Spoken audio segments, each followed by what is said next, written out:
Here's one of the easiest ways to save money on RV electrical problems. Test the pedestal before you plug into it. As a certified RV tech, I run into RVers all the time that don't understand the basics of electricity in their RV, and it is costing them hundreds of dollars in the long run. You see, there are two types of electricity going through the walls of your RV: AC and DC. Even if these terms sound new to you, this is something you know in your bones already. There are some things in your RV that only work when you're plugged into shore power, and there are other things that work even when you're boondocking. Appliances that work even when you're not plugged into shore power or don't have a generator running, those are DC appliances. Appliances that only work after you plug into shore power or have a generator running or an expensive inverter, those are all AC appliances. DC appliances include things like your lights, your slides, your leveling jacks. All of your propane appliances have circuit boards in them that run off of DC power. And the big one that seems to confuse people the most, the fart fans in your bathroom. This, my friend, is a DC appliance. It'll work even when you're not plugged into shore power. AC appliances include things like your outlets, your microwave, your air conditioner, and any appliance that has a specific electric setting, like your fridge or your water heater if it has an electric setting. Whenever you have an electrical problem in your RV, the first question you should be asking yourself, is this a DC problem or an AC problem? P.S. This video is actually part of a series where I've been showing people how a little bit of electrical knowledge can save them a lot of money in their RV. I already talked in this video about how if you have a DC problem in your RV, then one of the first things that you should go look at is your batteries, because that is the source of the DC power in your RV. If you're having an AC voltage problem, then one of the very first things you should go check out is the pedestal that you're plugged into. And today I'm going to show you how to do just that using just this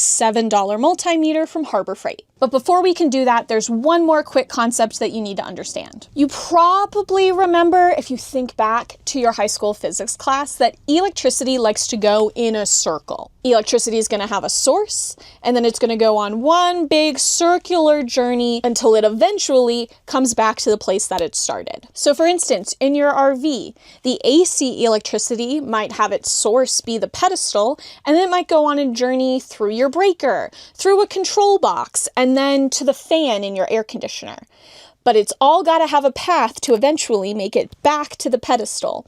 If we don't have that path, nothing is going to work in your RV. AC power, though, is so big and beefy that we like to give it an extra bonus path to get back to home just to be safe. This way, if anything happens to the default path, we have a backup to fall back on. The default path is usually called the neutral, and the backup path is usually called the ground. But both are doing the exact same thing. They're just a way for the electricity to make it back home. But let's get our meter set up so we can start seeing how this works in the wild. Go ahead, pull out your multimeter, and look for a section labeled ACV for AC volts, go figure. And then, similar to the DC voltage test, because this guy isn't very sophisticated, we need to tell it roughly what range of voltage we're expecting to see. When it comes to AC volts, that magical number is 120. So we're going to set this meter to 200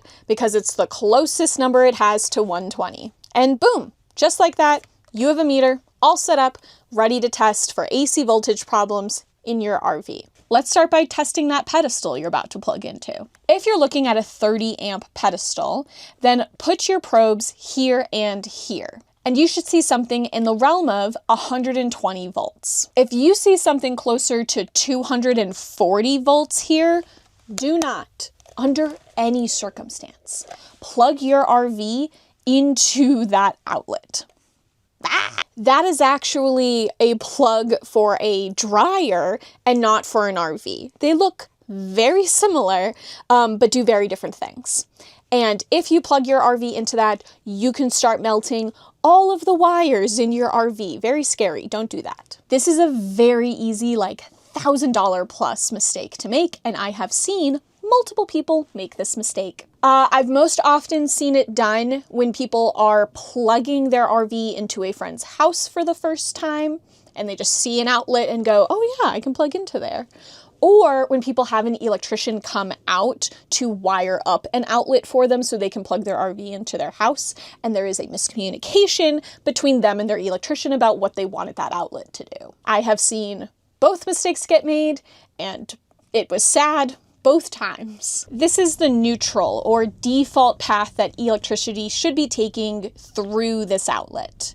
You can also put your probes here, and you should also see 120 volts. This is the backup path that electricity could take if the default path ever got compromised in any way. And then finally, you can put your probes here, and you should see 0 volts.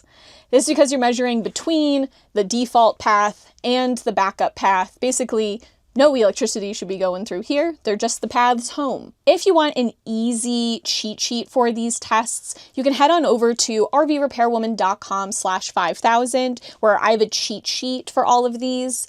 Don't worry, I have to look it up every time just to be 100% sure. For some reason, these things do not like to stick in my brain. You'll also find that cheat sheet shows you how to use the other settings on your multimeter to solve 10 of the most common problems that I get as a tech. So check out, links in the description. You got this. If instead you're about to plug into a 50 amp outlet, this outlet actually has 2 120 amp outlets merged into one. So you actually have 2 sources of 120 volt power, which is really cool.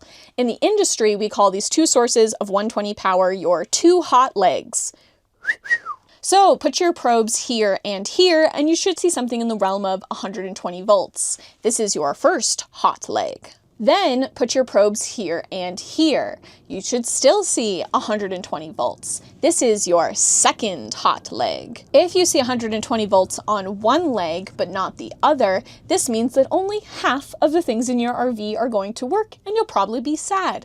Go talk to the front desk at your RV park before you plug into that outlet. Then put your probes either here or here, and you should still see 120 volts.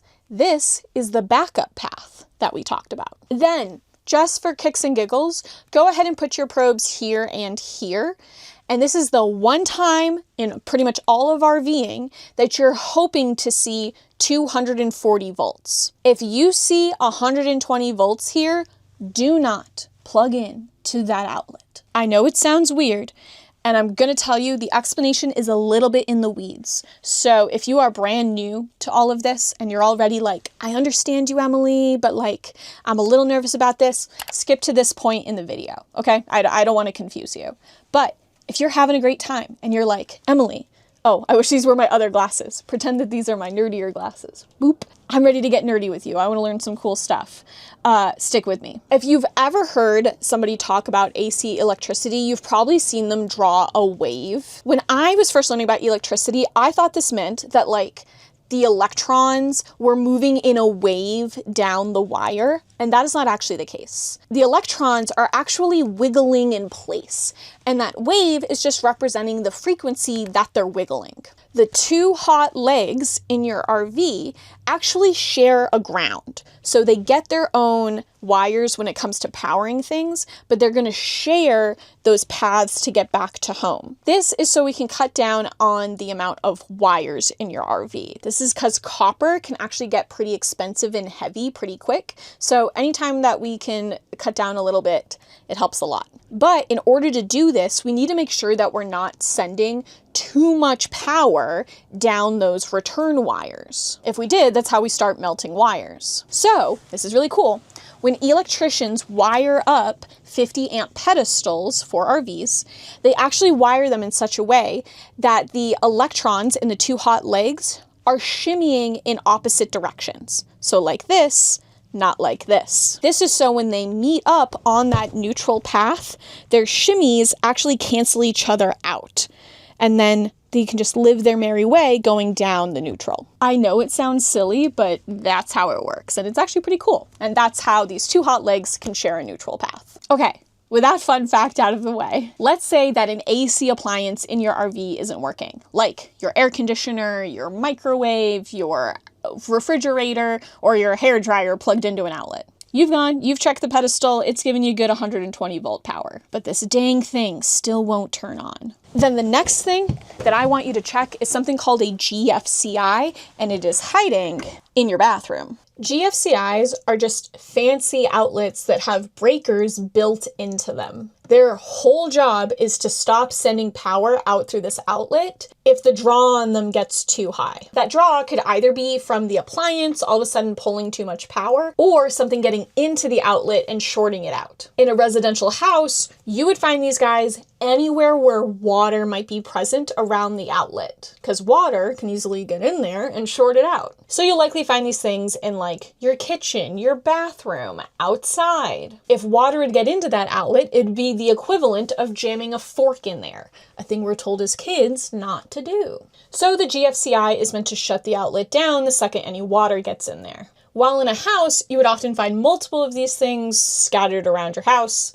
And in RV, they do things a little differently. You usually just get one of these bad boys, and it's usually hiding in your bathroom. What they do in RVs is they take all of the outlets that might have water in them, like the outside outlets, the ones in your kitchen, and the ones in your bathroom, and they all get wired up in line with this outlet. So if anything goes wrong at any of those outlets, this GFCI is going to trip and all of those outlets are going to stop working at the same time. So basically like half of your RV will stop working all at once. Here's how to test if your outlet's getting power. I mean, you can always just plug something into the outlet and see if it turns on. They also have little outlet testers specifically made for testing outlets, or you can just use your handy dandy meter and set it to AC volts. You can then just take your probes and shove them in here and here, making sure that the probes themselves don't touch each other, and you should see something in the realm of 120 volts.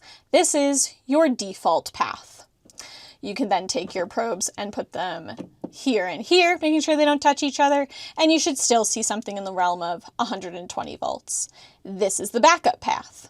And just for shits and giggles, you could put your probes here, and you should see 0 volts. If you're getting 0 volts to the outlet you were testing, head over to the GFCI in your bathroom, and it should have 2 buttons on it.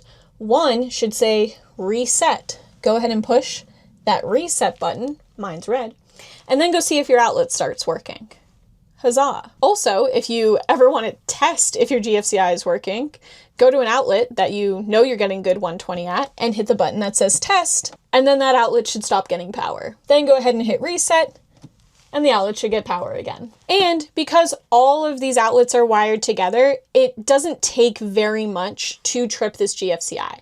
Like if you have your microwave and your hairdryer going at the same time, there's a pretty good chance you could trip it. So if your outlets, your microwave, and your refrigerator all stop working at the same time, this is one of the very first things that I want you to check. And if you're having fun learning how to save money in your RV by becoming your own personal RV check out this video where I show you how to avoid getting scammed into buying a new air conditioner when yours is totally fine. This has been RV Repair Woman. You got this.